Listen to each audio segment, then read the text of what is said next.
Everybody, and welcome back to the Golden Galaxy Bar. This week, wow, wonderful intro. Much to my chagrin, we are covering Jin.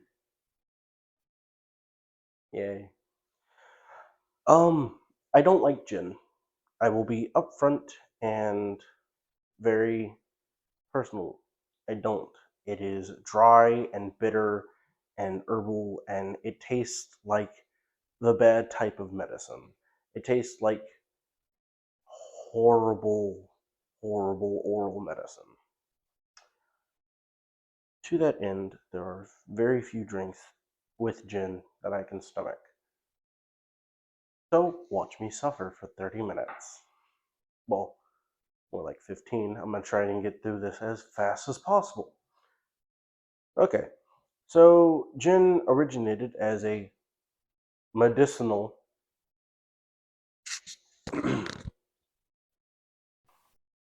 medicinal liqueur made by monks and alchemists across Europe in the early 13th century. It became really popular in England during the 17th century after the introduction of Genever, a juniper-flavored liqueur from Belgium and the Netherlands. It really exploded in popularity in England in 1688 after the Glorious Revolution by William the Orange. Now, that is a whole other history lesson. If you want to learn more about that and how bloody it was, go to Wikipedia. Because, God, some of the shit they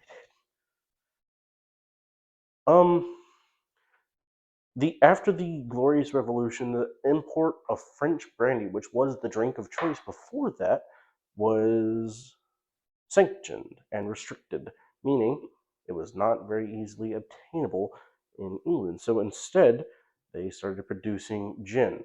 Gin started in England after getting a hold of Genever, or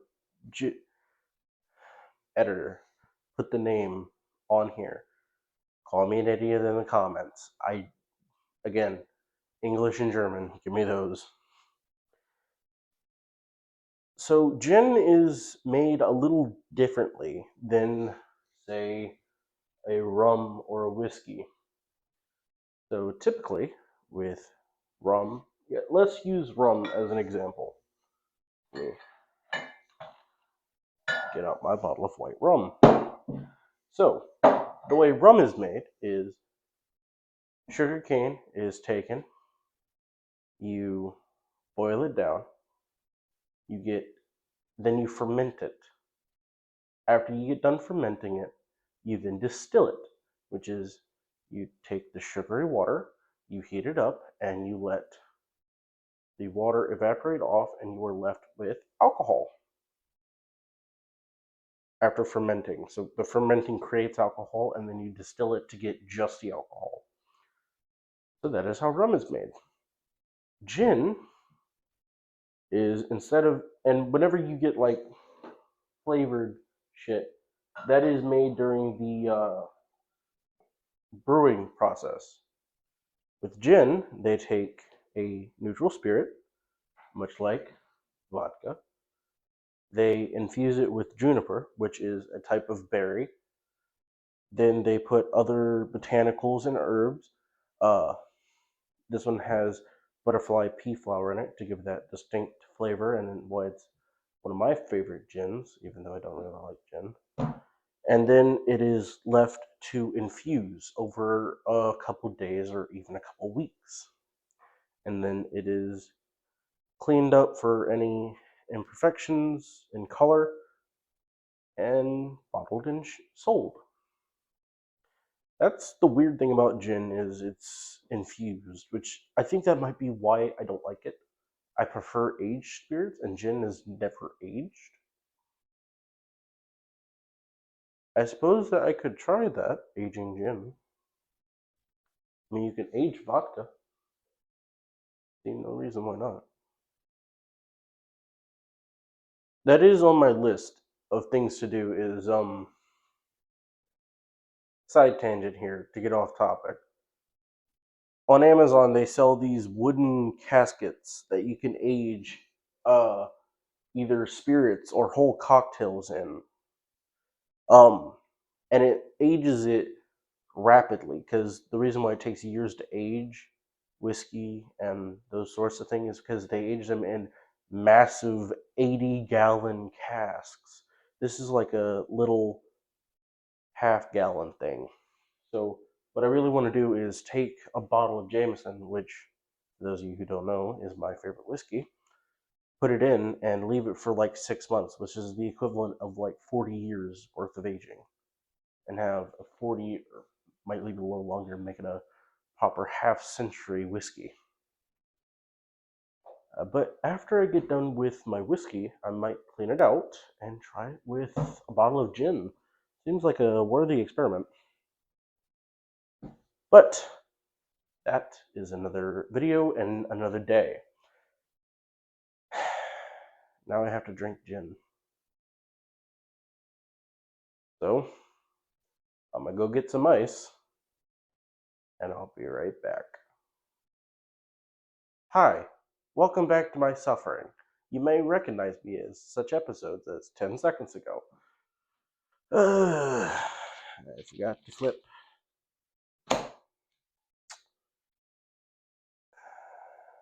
Can I get out of this? Please? Can I get out of this? No. No. Oh. Okay, so the first drink that we're making, I am making with Empress Gin, for one simple fact. Usually, this drink is made with a liqueur called Creme de Violetta, which is an Italian liqueur, but it is incredibly hard to get a hold of. Usually, it is omitted in this recipe. The only reason I'm using Empress Gin is because I want the color. Creme de Violetta is violently purple, and this drink, the Aviation, is also violently purple. I've never had it. I've had my eye on it for quite a while, so let's go ahead and make it. So, to get started, I should probably get my jigger and all of my equipment out.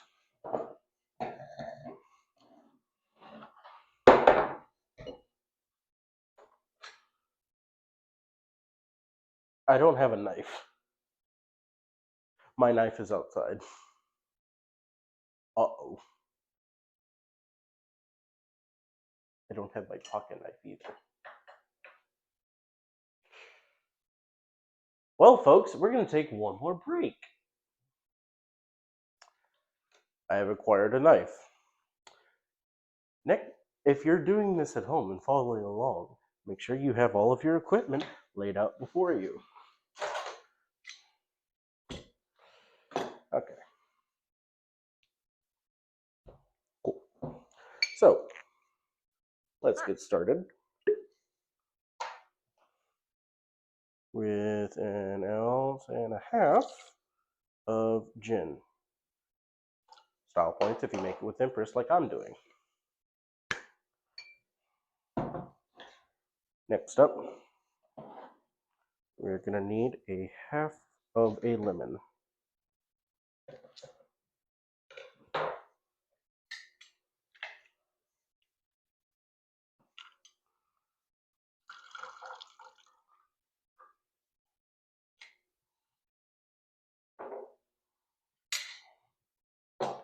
Save this for later, we're going to need it.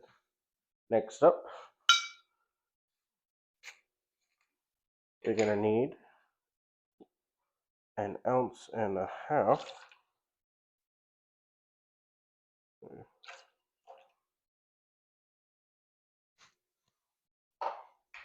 1.5 ounces of maraschino liqueur. Whew. Love the taste of that maraschino liqueur. Oh, this is the wrong glass. I grabbed the wrong glass. My bad. Next, grab some ice and give it a good shake.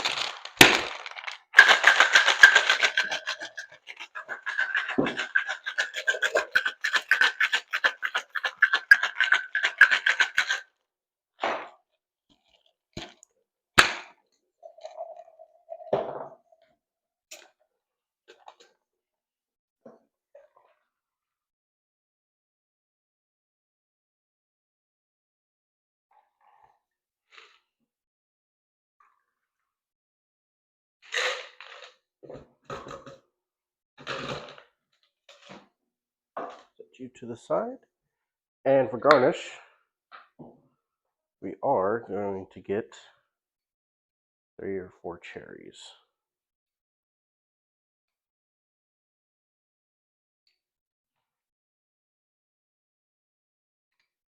Also, if you're following along at home, go ahead and keep this jar of cherries handy, because this is going to play into the next drink.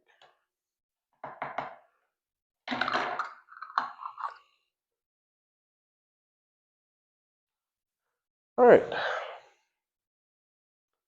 This is an aviation. Cheers. God, I hope this is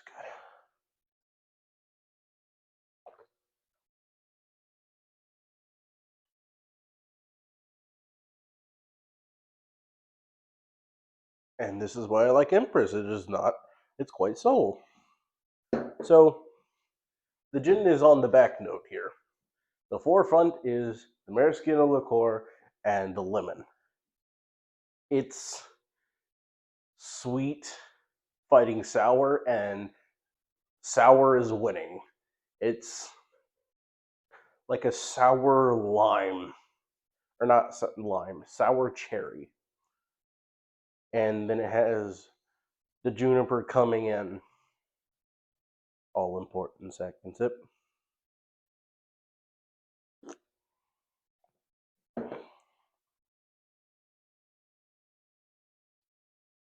Bringing just a little, the gin is bringing a little bit of the sour juniper berry. I wonder, ooh,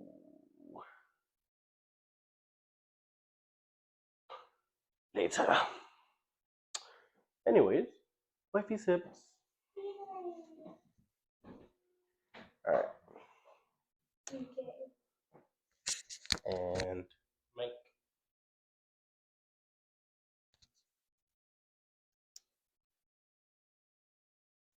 Is it weird to say it's like a lemon candy to me?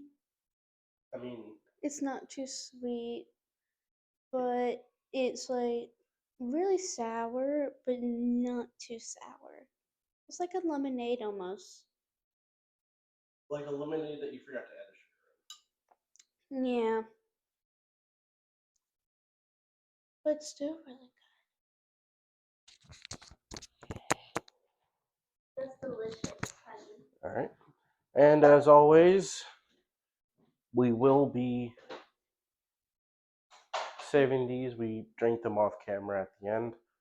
I do have a friend who's in the other room who will drink the ones that I cannot drink because I don't like gin. Okay, next up. We are making a Cherry 75, which is a variation on the French 75.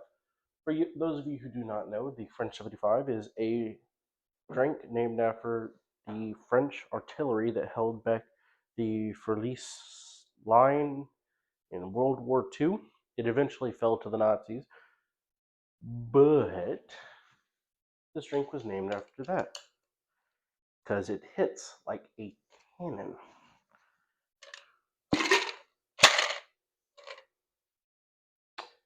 Technical difficulties. Here's a knife. What the hell? There we go. Okay. I'm going to use Seagram's because this is one where you can really bury the gin. You're going to need 1.5 ounces of gin. I'm going to need the juice of 1/2 of the lemon.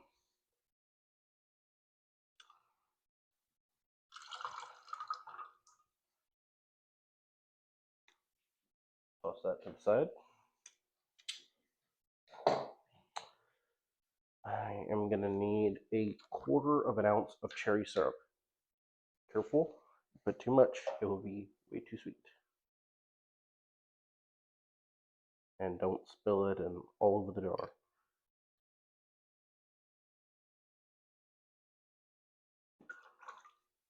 1/4 ounce of cherry syrup. Keep those handy for garnish. Alright. Yeah. Next, ice.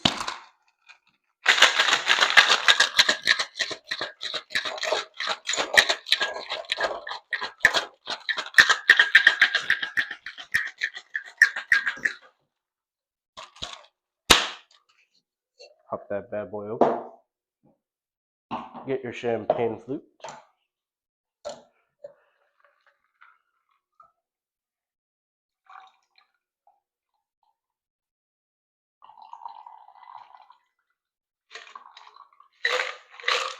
I know what you're thinking.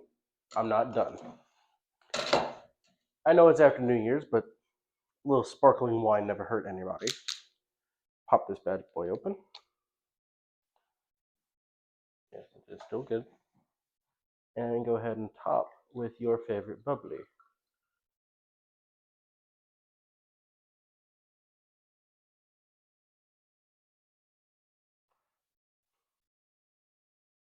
And there you have it. 1 cherry 75. And I am going to skip the formality of a pick and simply drop a cherry in.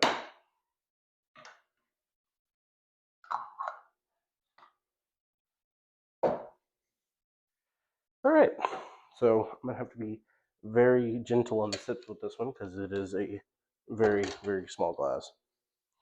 And I want my wife to have some. Okay. 1 cherry 75. Cheers.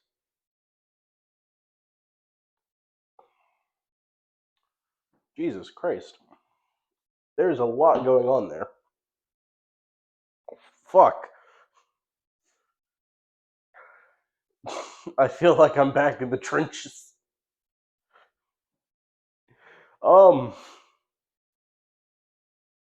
Give me a second. Cherry and lemon, yes. Sweetness, a lot of cherry. The sparkling wine's coming in, which this is Prosecco, for those of you who don't know. Prosecco is like very middle, so it's like dry-ish. And then the gin's coming in and hitting the cherry.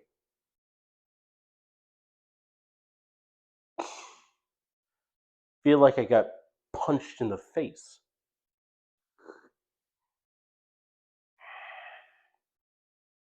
All in all, a little sour. In fact, I might... No. Not gonna fuck with this. Hello everybody, Editor Tristan here. So there seems to have been a bit of a technical malfunction, as after this point of the video, which there was nearly 20 minutes of footage left, my mic cut out. I proceeded to make a cocktail called the Contessa and a dry martini. I am sorry you do not get to see me suffer, so I will have to re-record or re-release that. I don't know if I have the mental sanity to do so, though. I apologize profusely, I am sorry, and this episode will just be a little shorter.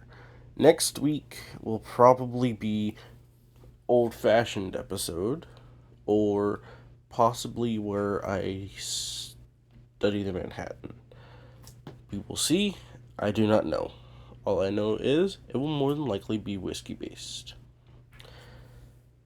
Anyways, stay thirsty, and I'll see you next time.